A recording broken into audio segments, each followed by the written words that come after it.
Hello, hosts and travelers. Welcome to the podcast Hosting Your Home.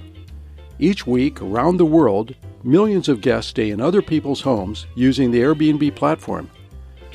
Debbie Herder looks for stories that come from these connections. Listen in as we hear stories that teach us the human side of hosting your home.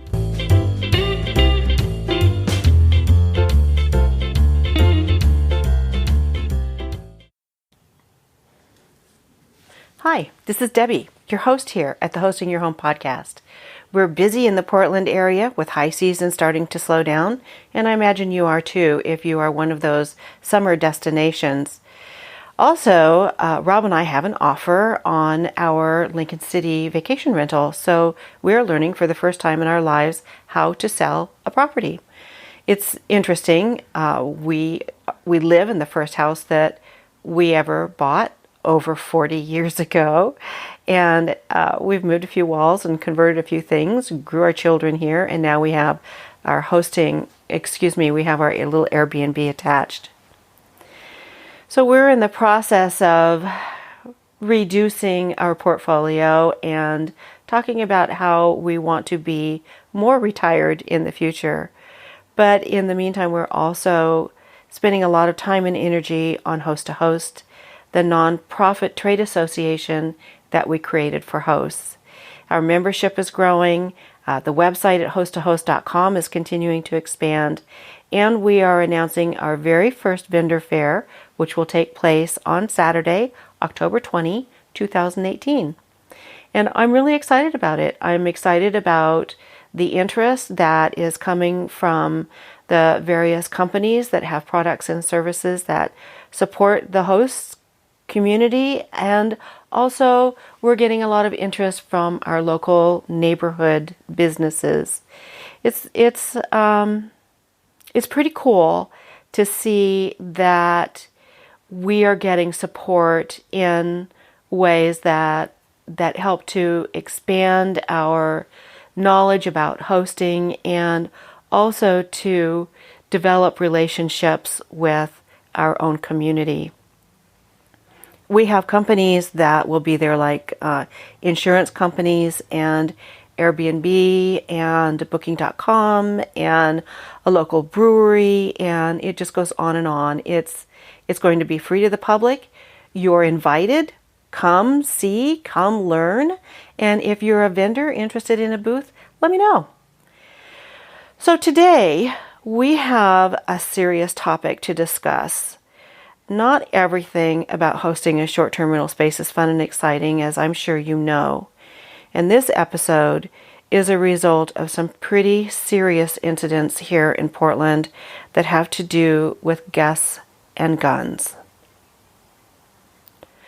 My first conversation is with Dan, and then stick with us to hear Tamara's story. At the end of the interviews, I'm going to read a synopsis of the Airbnb policy regarding weapons. I did ask Airbnb if they would allow an interview so that I could talk with someone about their policy, and unfortunately that didn't happen. So here we go. Okay, it's my pleasure to welcome you, Dan Cohen, to the Hosting Your Home podcast. Thank you for being here. Thanks for inviting me. It's a pleasure to sit with you. Oh, thank you. So you're a host in Portland, correct? That is correct. And what's the area that you host? In the Laurelhurst neighborhood. Okay. And can you tell us a little bit about your hosting history, how long you've hosted, why you host? Yeah, I'll be a host for 2 years this June. And I started, it sort of built, I guess pretty quickly, but it felt slow to me. I had one unit that was a converted garage that we had been doing a long-term rental out of, and a tenant left, and we kind of had been playing with the idea of Airbnb or short-term rental, and just went ahead and went for it, and were amazed immediately how much we liked it and how well it was doing. So we started a second unit in our home, and it was a guest room that we cordoned off and had a little kitchenette built in and a bathroom right outside of it. So it has a separate entrance. Separate entrance. So you have two listings then that have their own separate entrance. One with a kitchen, both with a kitchen, or the studio in the garage has a full kitchen, and then the little what we call like a boutique hotel room, where you walk into the bedroom and there's a little kitchenette that we built in and has a full bath. And what kind of guests do you get? What is you said you really enjoyed it. You were surprised by how much you enjoyed it. What is it that you enjoyed so much? I enjoy the work of it, for one. I enjoy the communication, especially with people that are traveling. I love the hospitality piece. I love making a special experience for people. Do you have a particular kind of guest that you cater to? You know, most of the folks are coming in to experience Portland, to eat in Portland, to come and see what they've heard about. You know, there's a lot of buzz about Portland. And so people are coming in. They want to be close to downtown and close to the inner southeast neighborhoods. And we cater to that. So mostly it's young people traveling. But we also get, since we're in a slightly more mature neighborhood, we get a lot of folks who are visiting their kids who live in the neighborhood or their grandchildren. And then we get some business travelers as well. And Laurelhurst, that's a college community too, isn't it? Not really. Laurelhurst is between the Hollywood district and Hawthorne district. Okay. And it's right in that inner east side. So 39th Avenue or Cesar Chavez is sort of the thoroughfare right there. And we're right there. We're a couple blocks from Laurelhurst Park. So thank you. Do you generally get couples that come and stay, or do you get families with the two units? I'm wondering how that... Yeah, if it's a family, they take both units at once, and we have a listing for that. But mostly they fill up quickly with just couples or single people. It's one person. You stay pretty busy. We're in the 90 percentile. We're booked. Fantastic. Yeah. Fantastic. So what more about your hosting? Well, I have friends who saw how well we were doing, and then they're like, I want to do that, but I don't want to do the work. So I started co-hosting. Airbnb has a co-hosting facet to their site. When it makes it really easy, you dial in the terms and the agreement of what you want to do for them, what kinds of things you want to tick off as responsibilities. You can share responsibilities, or you can do it all for them, which is what I do. And I consult. I built their listings for them, and then take care of their listings. So I have now 7 listings that I manage. 7 listings full time, and you do everything, including the cleaning. I do most of the cleaning. Wow. I also have people who, when like 3 or 4 fall in on the same day, sometimes I don't do all of them. It sounds to me like we should have another podcast just talking about co-hosting, because that's fascinating. Have you checked into our co-hosting community that we have online on our Facebook page? I have not, no. Okay. I'm looking forward to that. Oh, that's fun. Okay. So let's hear the burning story of what has recently happened with you. So I went in, it was a Saturday morning, interestingly, because my wife, I host with my wife Jackie, so we are Dan and Jackie as hosts. And then we have a 6-year-old daughter. And so we went into the studio. It was Saturday morning. Allie was on her iPad sitting on the couch, and Jackie was doing things, and I was starting. Allie is your daughter? She's my 6-year-old.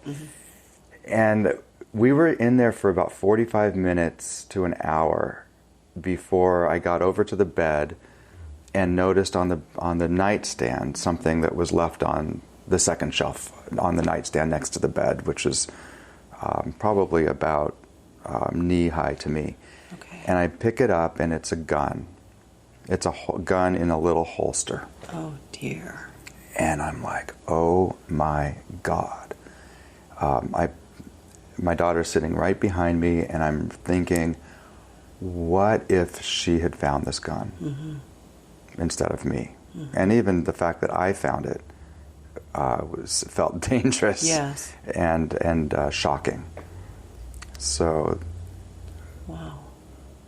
I stood there, looked at the gun, pulled it out of the holster, and I don't know that much about guns.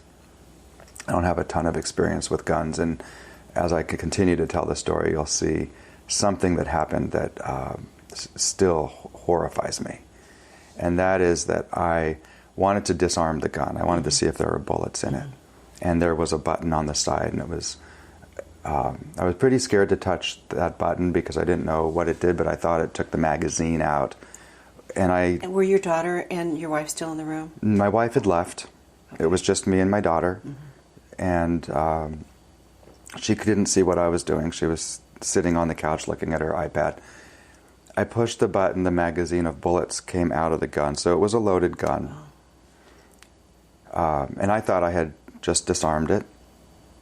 And I then continued to look at it, and you always hear stories that there could still be a bullet in a gun.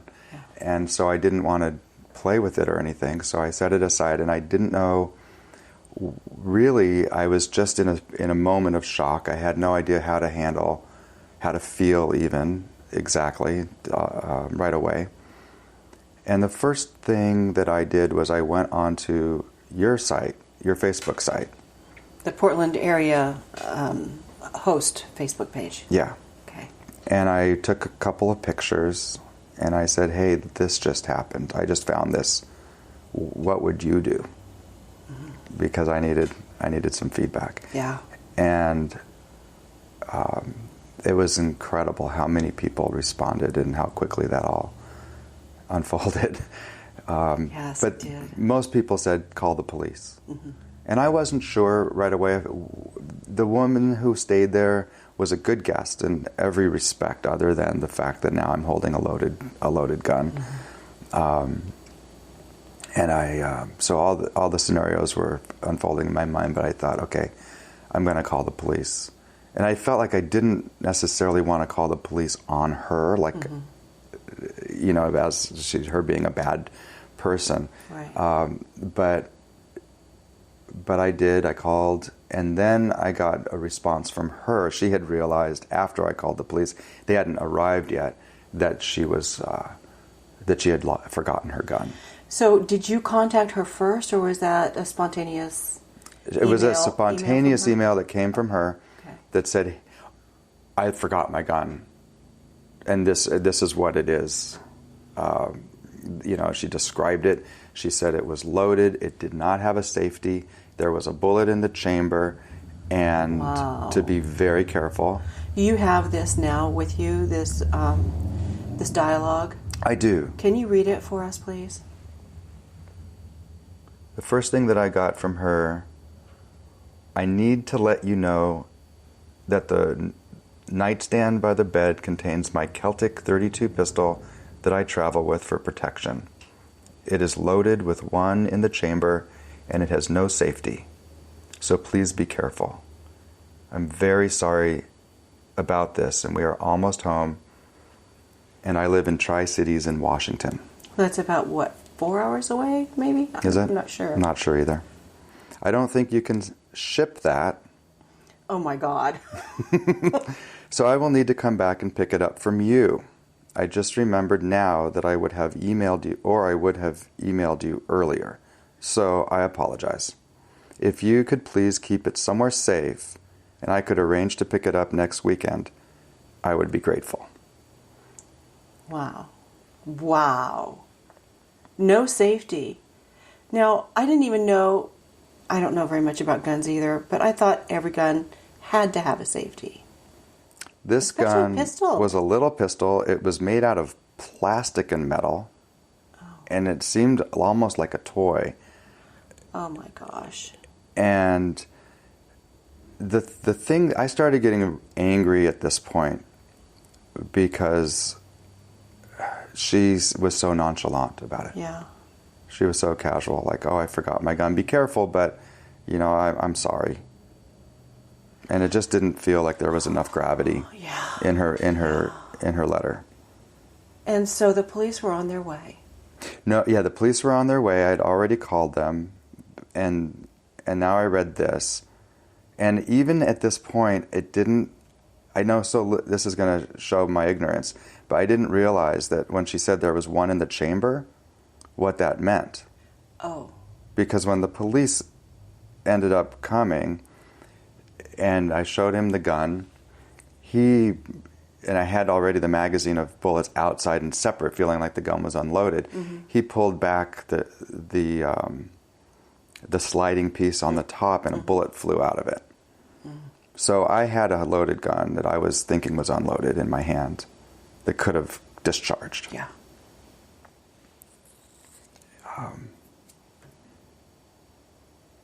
Wow.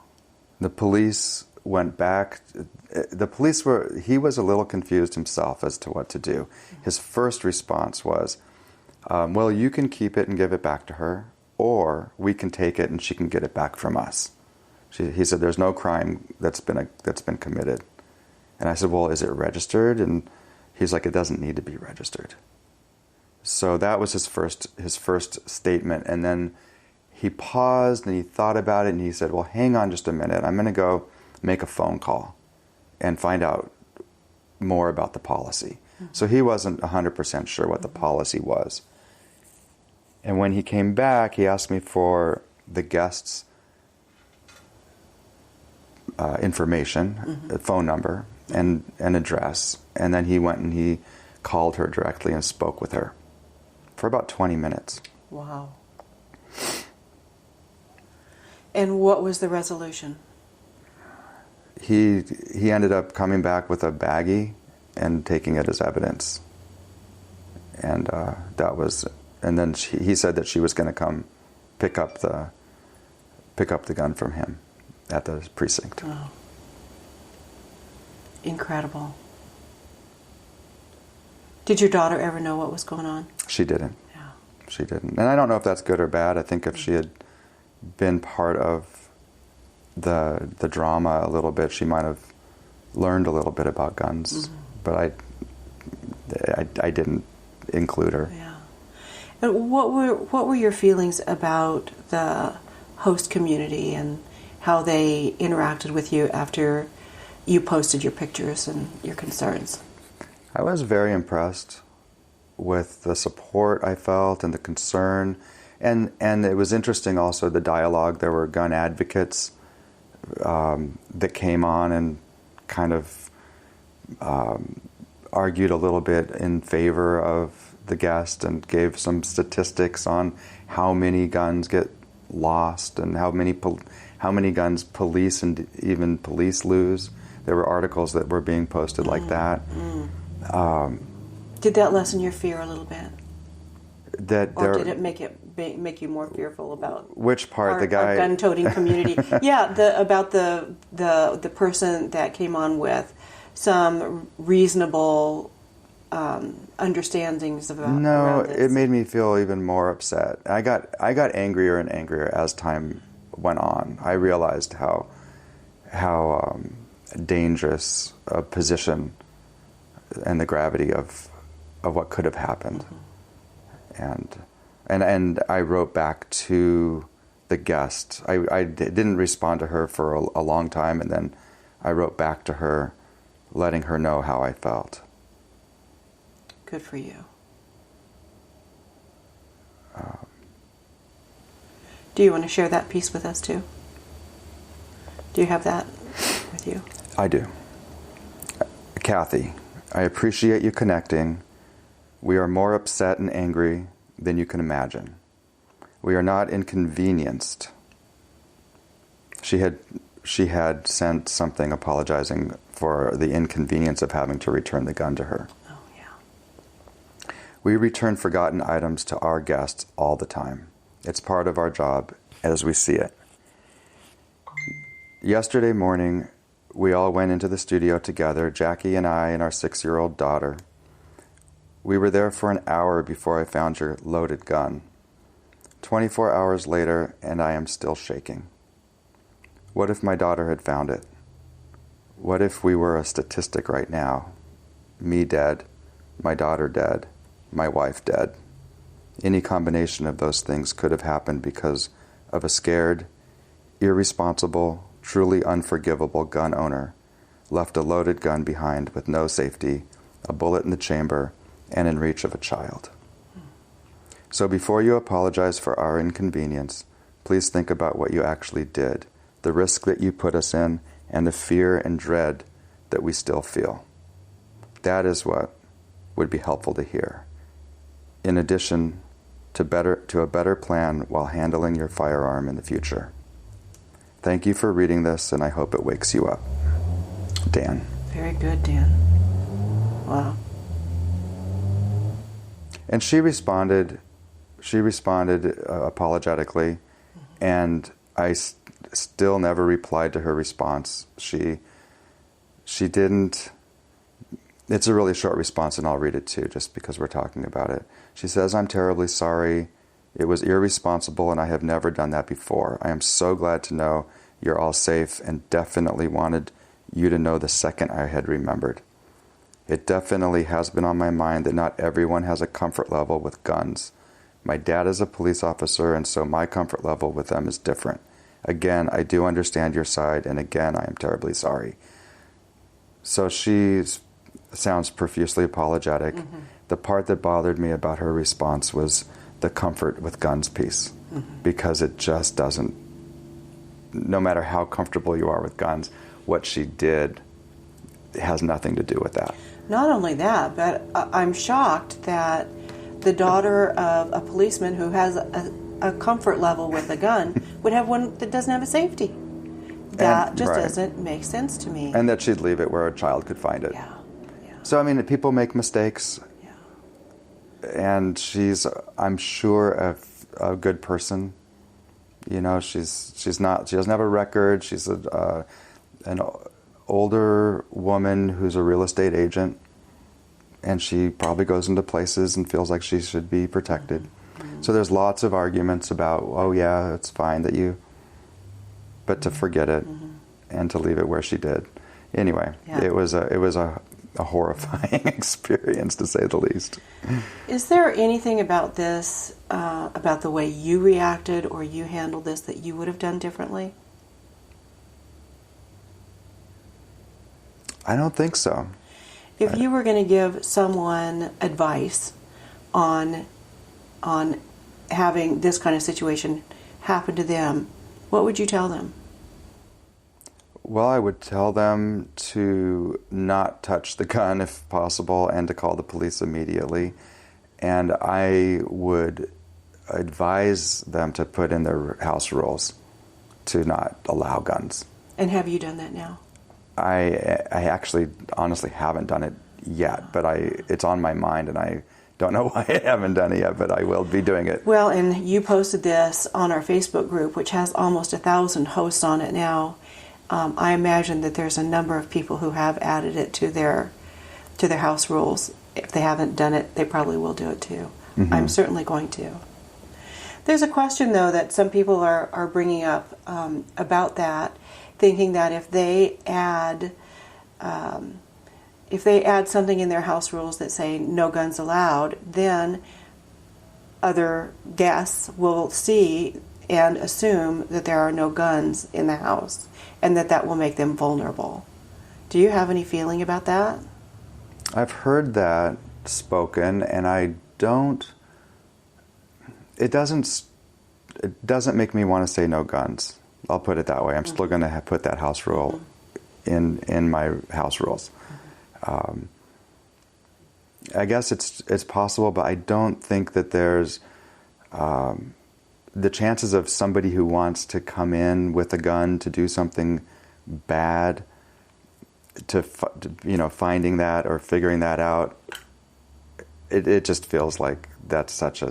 I mean, 99%, I guess, of the guests that we have are amazing people. Right. I should probably say 100%. Again, people make mistakes, and even this guest was a great guest in all other respects. Mm-hmm.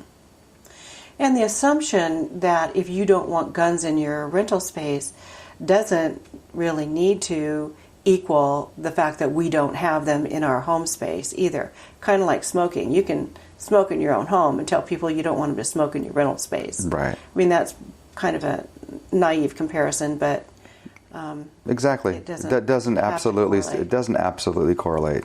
Yeah. There could be guns in a home, even with that rule. You're right. Dan Cohen, thank you so much for being here and be willing to tell us your story. I really appreciate it. And on behalf of our listeners, I appreciate your honesty and the value that you're adding. Thank you, Debbie. It's been a pleasure to sit with you, and I really appreciate everything that you're doing with Host to Host and all of the short-term rental endeavors. Thank you so much. Ironically, we had another episode that happened shortly after Dan had this issue. So stay tuned and let's hear Tamara's story. I'd like to welcome you, Tamara, to Hosting Your Home. And maybe you can tell us a little bit about yourself, your hosting history, and... Yes, thanks for having me. Well, my name is Tamara Goldsmith. I renovated a church about 8 years ago, and after a year of renovating, had an open area in the back and decided it would be perfect for an Airbnb. So I converted it from multifamily to single-family dwelling so that I could establish it as an ADU, and got all my ducks in a row and started renting in about 2014. And I've had just amazing experiences, meeting lots and lots of travelers since then. So this building that we're in was a church? This was a Baptist church. Oh, yes. For heaven's sake. And what did you used to come here as a kid, or did you see it for sale, or what is that? No, a friend of mine and myself were talking about renovating buildings back in the day and wanted kind of a big, odd place that we could renovate together. And it's a long story short, I ended up with his third. He wanted to renovate for his family in the back third of the house, church. And he ended up marrying a couple of times and ended up with 3 kids and outgrew it. So he went and bought another place, and I bought him out, and now the place is mine. So are we in the sacristy? Yes, this was the original area of worship. The baptismal was back there in the stage, which is now my kitchen. And then the Airbnb in the way back was kind of their kitchen and community area, classrooms and things. So can you describe your Airbnb for me? Yes, it is a 1-bedroom, 1.5 bath. Gosh, it's probably... Is it 2-story? Because you have a lot. No, so the grade goes up quite a bit towards the back of the house, so it's just one level back there. But they're quite lofty skylights, and that's a big hit with travelers. They love the lots of light back there and the privacy. area too. Wow, you're a really walkable neighborhood. Kind of a great neighborhood and real close to the city, but it's quiet because it's so far set off of the street, which is really nice. So got really lucky on a lot of levels with that. So you rent your Airbnb out. You probably maximum 2 people. We do 4. I mean, there's 1 bedroom. Okay. I think that we do have 4 maximum. We have an air bed that we can set up with some notice, and and they have a kitchen back there too. Yep, full kitchen. Great, great. Yeah. So tell us your story. Tell us your. Okay, so gosh, it's probably been 5-6 months now. I feel like it was just after the holidays. I don't exactly recall the exact date, but I could dig it up. It's okay. It's all right. This year, at sometime early this year, I first got a call from my house cleaner, who said her employee was there and had a gun pulled on her, and it was kind of a chaotic, confusing time. But I really just got that information, and that was it. Did she leave you a message, or she texted? She texted. Oh, yes. Interesting. Yeah. So I was trying to get back a hold of her, and she wasn't answering. She was dealing with her own communication to her employee, I'm sure, but I didn't have any explanation originally. So I wrote back to her, offered what support I could over text, and tried to call her. Didn't get the full story till later. pieced together later that she got a call from her employee, and the employee had left after an incident claiming she'd had a gun pulled on her and was not coming back. So Wow. I went over to the apartment, which is in the same home here. I was home. And the guest was a young woman with her husband, sister, and a baby. I had assumed it was the husband who pulled the gun, but in fact it was the sister. Wow. Who pulled it out of its holster, which she had just finished strapping to her body as they were getting ready to head out. So she further explained that the cleaning lady was at fault for walking in on them and startling her sister. And the sister pulled the gun as a protective, impulsive gesture, Sure. right? So I asked her if she was aware that it was 2 hours past checkout time. It was noon. We have a checkout time of 10 a.m. So they were back there, and you walked back there and said, "Hey, what's going on?" Yeah, I knocked on the door, and we're pretty isolated in here. I mean, if we're upstairs or if we're in the media room, we can easily not be aware of people passing in our side yard. So I had no idea this was anything was going on. So asked her if she was aware it was past checkout time. She said they were checking out the following day, which was not the case. So I pulled out my phone and showed her, proof that today was her checkout day, not tomorrow. And then, discussing over text with my head cleaner about sending new cleaners who could come before 3 and just kind of scrambling to get everything organized. And Because you had guests coming that day? yes, at 3. Oh. Yeah, so it was a busy, kind of crazy moment. Oh, yeah. So I told her I wanted to help her try to pack up because they were trying to figure out where they were going to go. It was a stressful hour. The house was a wreck. They also had a baby, so just tons of stuff everywhere. The entire contents of multiple suitcases and several days worth of groceries and trash was strewn all over the house. Wow. It was a pretty bad kind of explosion of stuff. So the guest, the woman who booked the place, launched into this story in sort of a defensive manner about how people in Texas, where she's from, have and carry guns, and that things were just different where she came from, and that wasn't that unusual to bring it along often. I had replied that this was very uncommon here, and though I found it hard to understand, I did not find it hard to believe. So I imagine she's right. she's right, absolutely. And, I understand this to be true. I mean, I was trying really hard to kind of look at it from her perspective as well and listen to both sides, So the next day I wrote to Airbnb and informed them first of the situation, and next that I thought it would be appropriate for her to have some sort of flag on her account so other hosts could learn of the behavior and the incident, though it was technically the actions of her sister, so I wasn't sure if it really should go on her record. Airbnb responded with the appreciation that I brought it to their attention, and also added the policy that, quote, expressed permission must be stated before ever bringing a firearm into another person's home. And so I used that quote with her in my continued dealings with her. With her, the Airbnb rep guest. or the guest? Yeah. Oh, so the guest was still here when you wrote that? Oh, we got her out within an hour of helping her pack all the things. And Well, that's pretty damn good. yeah, it was miraculous, frankly. The Airbnb helper on the phone and I agreed that she was negligent for allowing it to happen in the first place. So they further recommended that I add a statement about my own policy regarding guns on my listing.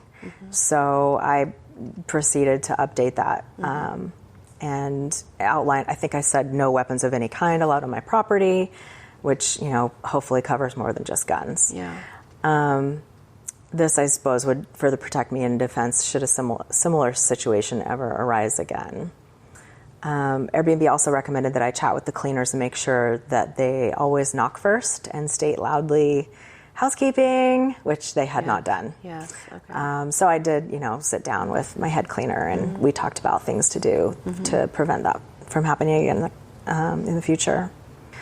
So I should probably say that I feel a certain amount of regret about the situation with the traveler, the guest.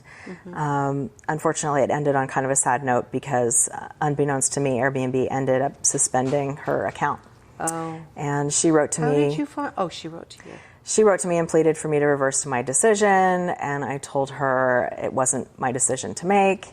It was the policy of Airbnb, and that's when I quoted exactly, where the policy existed and referenced that for her. And they had determined that she'd violated that, not me. I did, however, express to her my regret that the punishment seemed a bit heavy-handed since it should have been aimed at her sister. It was kind of just a tough situation, kind of indirectly punishing her for her sister's actions. But ultimately, her responsibility. She's responsible for her guests. Right, that's right. Yeah. Did you ever feel like you were vulnerable? I don't think it really occurred to me until I was actually there, and upon being in the room with the sister and the gun, and kind of being like, oh, yeah, this is a new situation. I'm not often aware that I'm in the same room with a gun. Yeah. So I don't think it really dawned on me until I was there that it was a personal safety thing. But I sort of flew into protective mode because I was so worried about my cleaners and their welfare. And the poor cleaning lady must have been hysterical. Yes, yeah. I mean, clearly everybody was startled. The sister was saying she was startled, and the cleaning lady was completely freaked out. Yeah. I think, too, there was, the cleaner expressed to me on a different day that all my cleaners are African American, and they mentioned something about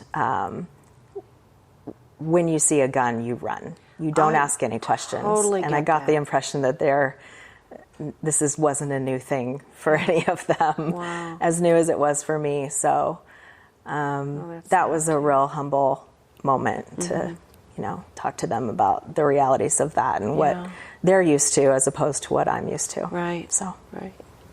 We just did a workshop with Airbnb on implicit bias, and they brought up all kinds of things like that. Like, we don't even understand what their lives are like, and I just feel so sad about it. Yeah, we couldn't possibly.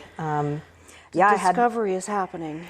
I'm in retail, and I had a customer come in who explained to me that one of my employees was profiling her and kind of not giving her the benefit of the doubt and assuming she was shoplifting and giving her kind of weird vibes. And she and I had a really amazing heart-to-heart and ended up closer for it by the end of the conversation. I like to believe, I hope to believe, but I think it's all that we can do is open our ears and try to understand. We couldn't possibly, but we have to try. Yeah. So, yeah. Well, given all of this, you have now something in your house rules about weapons. Yes. Is there anything that you would do differently?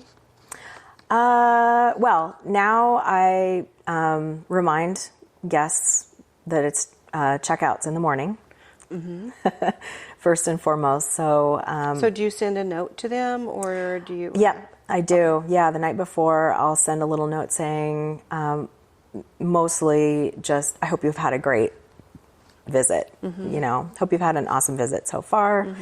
Let us know if there's any changes to your, not reservation, but expected departure tomorrow. I don't know. I think of a much more diplomatic way of saying it, but yeah. And then just the reminder that checkout's at 10. So with a couple days notice, we put all this in our welcome letter a week before the trip, that if any changes need to be made to the 3 p.m. arrival or 10 a.m. departure, to let us know, and it's usually completely fine. We just need a little bit of notice. So great. Yeah, and then also housekeeping, hollering that out, knocking first and entering and saying housekeeping is very important. And so how is your relationship with you have, sounds like 2 housekeepers? I have the head housekeeper, and then she has a crew. So there are different folks in and out, up to, I think she has maybe 7 or 8 employees. So you may not know the person that's back there. No, I know them all. You do? Mm-hmm. Okay. Yeah. Yeah, absolutely. Yes. Is there anything else that you would advise hosts to do? You know, people listen to this podcast from all over the world. Mm-hmm. So we have all kinds of cultures listening, and we have people who are in Texas and in other places that we know it's more the norm to carry a gun. Yes. And they may have the permit to carry a concealed weapon, etc. I think it's a really interesting issue that is really culturally different in that in Portland, at least, we just don't have anything to do with guns. Yeah, I mean, certainly in the outskirts out but in Oregon. Yes, but out in the wild. Many guns. That's but, right. Right in the city, not so much. We're not used to that. Yeah, that's right. Even in our own state, we've got a lot of cultural differences. I'm really grateful for the Facebook group, though, because it did bring up a lot of interesting questions and helped me kind of regain that focus towards, anyone is allowed to have their stance on guns and gun control. And the thing about this guest getting a little bit over defensive in her explanation that they come from, quote, a different way of life, as if all things appropriate in other states and countries means it's automatically also appropriate in my home. No. Right. So I think that the responsibility is really put upon the traveler to learn what the expectations are in the place that you're traveling, and be prepared to take responsibility if something goes awry and you're potentially making an error of. What do you think about doing something like having a poster printed of your house rules and maybe bullet them and put them on the door or something like that? Yeah, I think if it were a common incident, it's something that I would do. Because it's only happened once in 4 years, I'm not sure that I need to do anything beyond posting. I mean, it is in my listing now. But certainly if it continued to happen, I absolutely would. I just think, personally, having one around just amplifies the potentiality for accidents. Yeah. And the very kind of either misunderstanding or being startled while you have one on is just terrifying reality. So. Thank you. Yeah. Thank you for sharing. My pleasure. I really appreciate it. Yeah. Thank you, Tamara and Dan, for agreeing to share the stories of your incidents with us.